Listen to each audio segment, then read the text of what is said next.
Hi అండి, ఎంతో easy and tasty అయిన మునక్కాడ పప్పు రెడీ చేసుకుందామండి.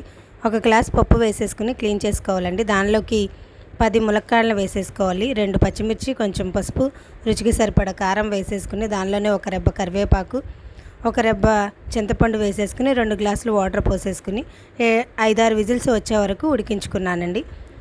ఈ విజిల్ అంతా పోయిన తర్వాత ములక్కాడలు పక్కన తీసేసుకుని పప్పుని చక్కగా ఉప్పు వేసేసుకుని మెదిపేసేసుకుని పక్కన పెట్టేసుకోవాలండి. స్టవ్ ఆన్ చేసుకుని కడాయి పెట్టుకుని దానిలోకి కొంచెం ఆయిల్ వేసేసుకోవాలండి. ఆయిల్ వేసేసుకుని దానిలో